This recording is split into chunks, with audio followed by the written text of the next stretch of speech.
So I just got done watching, I guess, Technoblade's last video. I mean, if you don't know who Technoblade is or was, he was a YouTuber, Minecraft YouTuber. In my opinion, the greatest Minecraft YouTuber of all time. He passed away in 2022 because of cancer, sarcoma, and some unseen footage has been released today, the day I'm recording this anyway. It just hits me different, man, that it's been 2 years since the guy died. And like, I'm gonna be real, when I watched that video for the first time, the death announcement, I cried. And I know, it will hurt my masculinity and all this type of shit. And you're not supposed to see men vulnerable and all that shit. And I get that to a certain extent, but I'm gonna be vulnerable. I don't give a fuck. I'm me.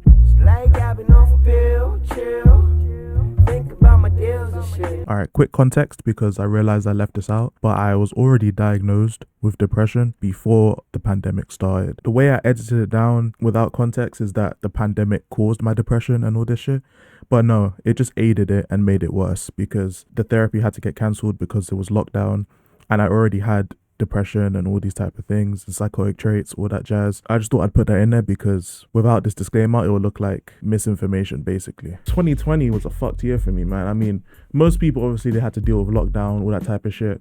I was still going to college and working. I didn't really experience lockdown. Most people in their house playing games, fucking around, Zoom lessons. It wasn't until exam season where exams got called off. I still had to go into lessons every day. Okay, this is what an average college week was for me. I'll go to college 5 days a week, and then Friday, Saturday, and Sunday, I was working my retail job. And that was me for about 8 months. But that was my life. And this was during COVID outbreak hitting the UK. I just started uploading videos, my 2K videos from back in the day. It was tough. I was struggling.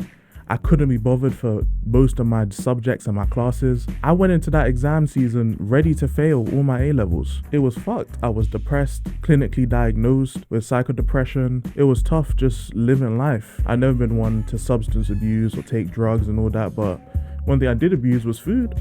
Hence, I got to this weight. Back then, I was big. Like, I'll put some pictures up on the screen. I was so big. That's when I was thinking about death the most. It tempted me, man, more times than one. I was still stubborn in a way of I didn't want to take, antidepressants, and I didn't want to rely on a pill to make me feel better. I wanted to find happiness naturally, but I couldn't.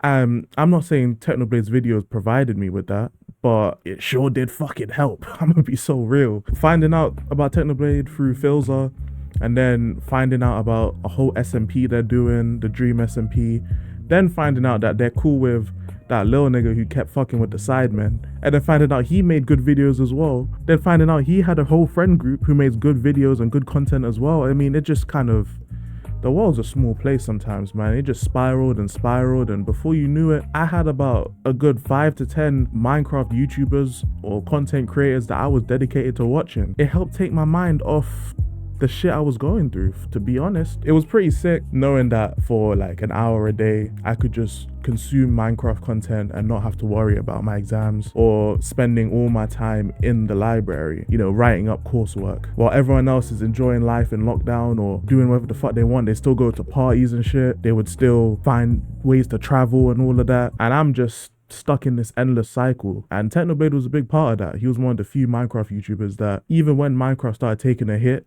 in terms of viewership and relevancy, I was still watching his content to the max. Whenever there was a live stream, I'd tune in. Even though I'm not a big stream guy, I would still tune in and watch his live streams. Whenever he puts out a video, I'm there.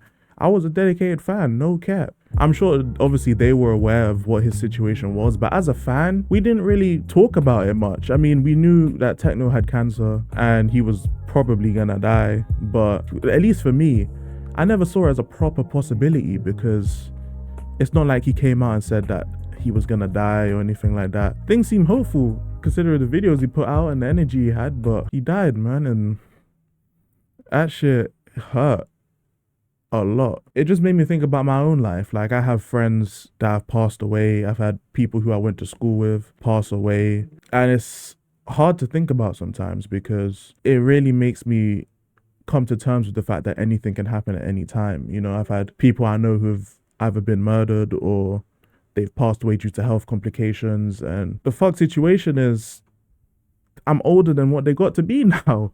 Like now I'm about to be 22 in a couple months. I'm older than what they got to, and they were older than me when they died. And it's just, in a way, it's kind of helped me calm myself about the idea of death, because now in my mind, because it can happen anytime, I just learn to enjoy the things I have right now. I just want to focus on being happy and being humble, because for me, humbleness brings happiness. Just being, happy with the stuff that I do have right now and hoping to build something to where I can just enjoy my life.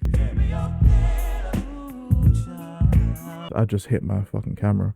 The harsh reality about death is that we really don't know what's gonna happen when we die. I mean, obviously there's so many things, religions and all this type of stuff, but the truth is we don't know. And I don't have any studies to back this up, but in my opinion, if I had to take a guess why so many people fall to religion, it's because they want a sense of security when they die. Who wouldn't want, the idea of being born again in a new world where everything is perfect and there's no crime and God's gonna watch over you? And I'm not saying that to try and make it seem like it's a fairy tale, like I don't believe in a higher power, but I wouldn't be surprised if that's the main reason why people choose to follow a religion, so they have that sense of security. Because the idea of just not being here anymore sucks. When it comes to how I used to react to death, it used to keep me up at night. I'm gonna be real, it used to keep me up at night. Sometimes I could not sleep for days on end because it just terrified me. To be honest, actually no, fuck that, I'm saying that. I'm not really scared of death that much anymore. As selfish as it sounds, my problems are over. You get what I'm saying? Like, I know that's selfish because obviously my family would have to deal with the fact that I'm not here and all that stuff. But while I am here, I'm gonna make sure that I do everything in my power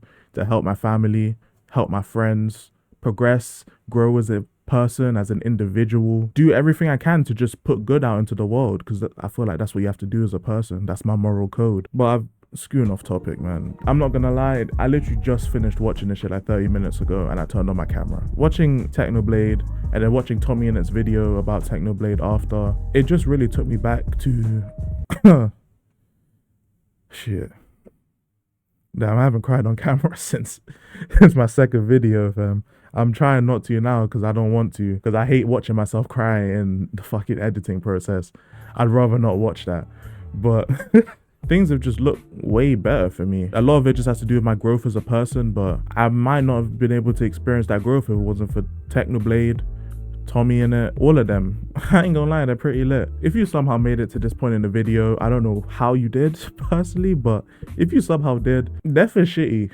Right? Death is shitty. If you ever think to yourself, right, if you ever listen to yourself and just ask, is death good? If your answer is not no, then you need to talk to someone. I'm gonna be real. I just mean it in a sense of talking about things and, sharing things really relieves a burden. And for me, I didn't feel like I had anyone in my life to talk to it about. So I put all my energy into my YouTube videos. I try and do that just because, there's nothing more that I want on my videos than people commenting and talking to me about how they feel about my videos. It means more to me than a subscription. I'm gonna be so real. The one thing you want on your video is interactions. What's the most interactive thing? It's a comment. It's someone telling you they enjoy your videos, or it's someone saying that they agree with you. It could be someone just plain hating on you. I don't really mind. I like all of it. It's part of the reason why I went at Pink Chill Divest so fucking hard, even though she left one comment.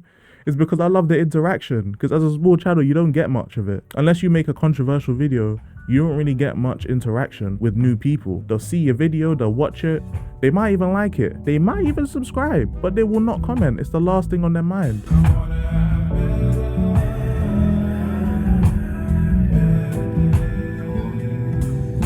The internet is crazy because you can talk to anyone, and I might make a video about this, I might not, but when it comes to the Lofi community, I've already made a video. I made a video about this years ago. It's a private video now, but I basically talked about the Lofi community. They're one of the most wholesome communities ever, because it's just a community where people just vent about their issues and they get support. And I'm so happy a community like that exists, because why the fuck not?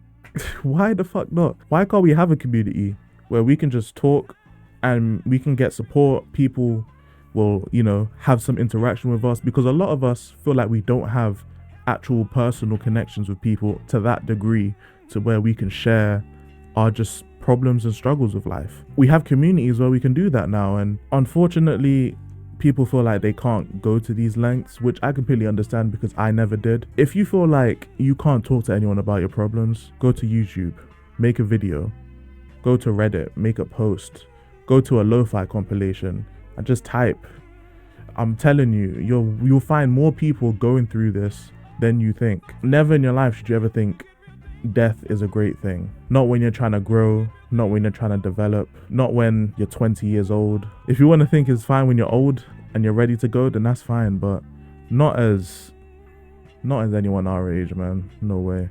Big love to, you know, the Minecraft community. Big love to, you know, the content creators I mentioned earlier and everyone in that sphere, especially Average Harry. I want to give Average Harry a big shout out, though he'll never see it. He's funny as shit. Yeah, man, rest in peace to TECHNOBLADE. It still hits me that you're not here, man. It's crazy. But yeah, thank you guys for watching. Yeah, I'm not even gonna say like and subscribe. I don't feel right to do that. Take care, yo. I'm not a savior nor a saint. Told 30s and sticks with an open case. I try to behave when I know I can't. So purpose of this is to motivate. What's the ticket? Shit we can negotiate. Take a toke of the law while I pour the drink.